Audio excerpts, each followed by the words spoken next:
guys, I'm going to be cutting a little bit of hay today, and I want to just take a few minutes and do a quick tutorial on the new GPS system I got.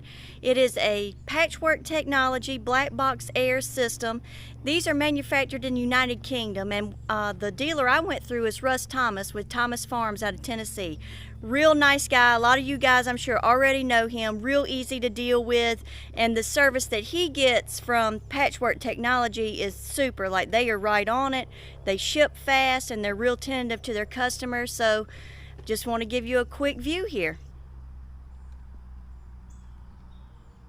Alright, so this is what it looks like when it's shipped. I actually got the waterproof model. I wasn't sure if I was going to be in the cab or open station. So you've got your screen, what I call the brain box of the whole thing, and your antenna. Just three little parts. We'll start with the antenna first. Alright, so there she is. Small in nature, but works just the same. It's got a magnetic base. It is small, low profile. Literally comes with a washer that has two-sided tape on it. Make sure to get that centered up, and make sure to keep your cord oriented to the back of your tractor. Alright, here's the screen here. And this is the waterproof model. Otherwise, it would just be a tablet. This is actually an Android tablet. I've got the 5-inch model. And since it's waterproof, the whole thing is inside of a case. So this case is screwed into the back of it. It utilizes a clip here on the back, so you don't have to get power to it inside of a port. It works through these clips and pins. Get that snap back on in a second. And that way you don't have to open up your ports here. You can keep this nice rubber covering on there to keep everything a little watertight. Probably not 100% waterproof, obviously, but definitely water resistant. And then of course your ports work just the same as anything else. Just because they have these covers on here, you can plug things in if you want to. You don't have to use the pin system that they provide. Alright, we got that snap back on there. And this is your power cable. This tablet does have internal battery, but the battery's not going to last very long with the program running, so it's always best to have a power source. So we'll follow the cable around here, and this is what I call the brain box. So antenna cable comes into the top, USB power, so our power comes in right here, and then that is where our screen tethers into this box. Now if you've got two power sources in your tractor, and you would like to just hook your screen to a power source and then hook this to a power source, you can. They do not have to be tethered together. One thing that makes this system different, we'll go ahead and power it up. So my tractor only has one cigarette lighter power source, so we'll get it turned on. Blue light indicates power, and then this starts transmitting a Bluetooth signal to your screen. So Bluetooth is radio waves. It is not cellular, because we all know the pains of cellular, trying to get a cellular signal. Most places that we're trying to work, and it really doesn't matter if you're in the city or the country, cell phone service is just a little splotchy. So we see the screen starting to power up here. Alright, so it's going to ask if it's allowed to connect to Bluetooth. And of course we want to hit yes. If we don't hit anything, it'll just count down and automatically connect. And since we just turned it on, our GPS status has not fully connected yet. We are in the yellow though. If it's not connected at all, you'll have a big red X right there. This is to show the quality of your connection. We're still down in the red since we just got started. While that's trying to find a nice connection, we'll go through some of the prompts here. So on the main screen, it has a nice quick kind of in-your-face reminder what you have your GPS set up to recognize. So the only thing I use this GPS for is my sprayer. So it's set up to do just that. It's a touchy screen too. So my sprayer's 20 foot wide, and the on screen means I touch the screen when I want it to track what I'm spraying, and I touch it to turn it off when I don't want it to track what I'm spraying. If we go to start job, once we get everything set up and we're ready to start a job, it has the capacity for you to store different farm names with different fields under that farm. Or if you only have just a couple of a couple of fields, you can just store it under the field names. If we go to setup, this is where we can set up all the measurements that we need, the width of our sprayer or disc or whatever implement you're using, the distance from your antenna back or to the side of whatever implement you're using. So 20 foot there on screen means I'm just going to have to touch the screen anytime I want to turn it on or off. Antenna offset, that is from antenna, in my scenario, is to the back of my sprayer, so that's 13 feet. I don't have any offset, I just want mine to be centered up, so our B measurement is going to be 0.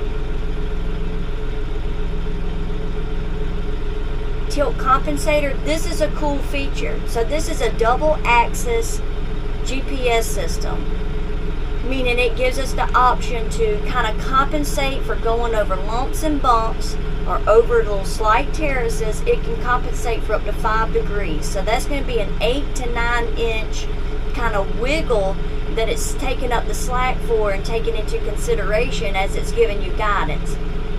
So you'd want to park this on completely flat ground and then hit 0 tilt. And then it'll use that reference point from there on out. And then height there, that is from ground to antenna. So in my scenario, it's 8 feet.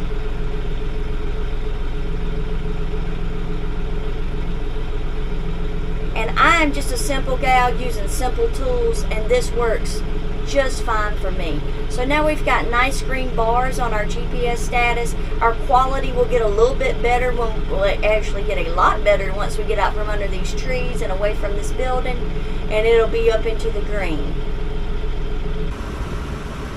Alright, so we're going to go to quick job. We've got good signal, good quality of signal. Quick job. We're going to turn our guidance on because currently it is off. So now to start painting our screen, we're going to set an AB line. Until we set an AB line, our light guidance will not show up. Set A. So I'm going to set my AB going down this wood line here. Mower crank back up.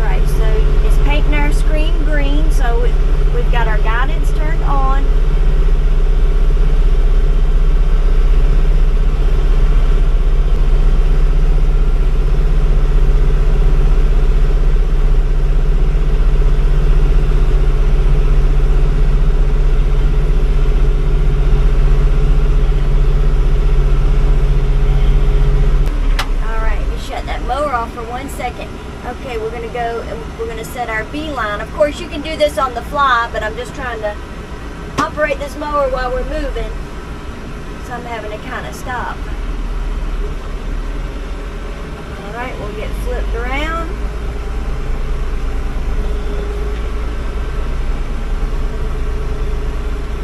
So it's giving us some options. Alright, we're looking back the way that we came, and according to my measurements here, it's telling me to line my marker up with this black line, so that will paint green line to green line, kind of shoulder to shoulder. If I get on this gray line, I'll repeat my pass. If I get on this gray line, I'll skip a pass. So it gives you a lot of options. Now you can see the light indicator starting to show up. This keeps up with how many passes you've made on that AB line. So I'm going to make it a little angry because I got to go back this way.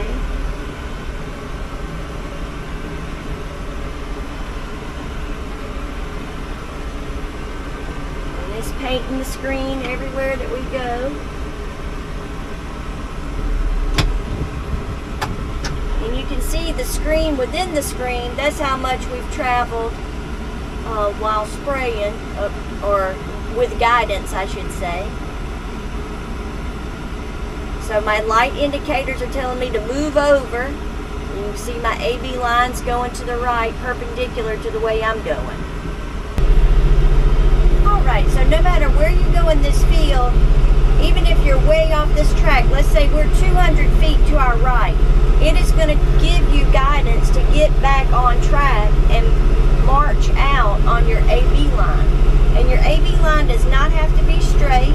You can go in a circle in a perimeter around your field. Just hit A when you start and hit B when you finish, and it'll map you in a spiral shape if that's how you spray, or that's how you cut, or that's how you plow. Whatever you're doing, it's got tons of options. So we're going to turn this off. Just going to hit reset. We'll X that out. So we've turned our AB off. We're just doing guidance here, or mapping, painting our screen. We can turn that off, so now that goes away. We can also do a perimeter and see how much acreage is within the center of that perimeter. Alright, so we have this little measuring stick up in the top. We're going to hit that. So it's going to ask us boundary type. We want to do inner boundary. The outer boundary is just going to map a line showing the path that we took. Inner boundary is actually going to measure the acreage within. We're going to hit OK. We're going to hit start. So here we go.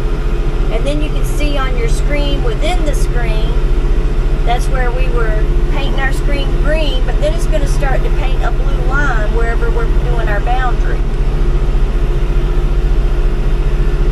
Alright, we're getting close to closing up our boundary. You can see on our screen, within our screen, we are almost there. You see the blue line being painted. And then as soon as we close it up, there we go. So we can see it closed up, and it says 1.68 acres. So really cool feature on that. Alright, so when you're complete with your job, or you need to pause your job to leave the field and come back, just go to that grid box. And we can pause job, go to the next job, or finish the job. We'll hit finish. It takes us back to our home screen, and then we can start another job, go to our farm file or our next field file, whatever you choose. Alright, so that's the little unit in a nutshell. Those are the real simple features that I use. The software is actually pretty expansive. Like, you can add on different features, you can create an account online, pay for different add-on features. I don't need any of that, so I'm just speaking on the stuff that I know that I use and has worked well for me. If you're wondering, well, what does this system work on that maybe other systems work better with, speaking of like our GPS satellite systems, where they all work off the same systems, GLONASS, WAS, and EGNOS. This unit is just the same as the name brand units that we're used to. No shortcuts, all the same. The price point on this one is less than the ones that we're used to dealing with. That's what really turned me on to it, because they're all an investment. This one was just more affordable. You can get the waterproof or the regular screen, and then you get an option between a 5-inch screen or an 8-inch screen. I'm pretty sure I said mine was the 5-inch. You can see it's good size, and it's pretty easy to see, so I have no complaints with that. The one and only thing that was a concern for me is how small the cable is going to the antenna. I'm just afraid that if a tree branch grabs that, or you get tangled up in something and knock it off the roof of the tractor, that thin cable might suffer some damage. But as far as operation of this unit, everything has worked nice. The touch screen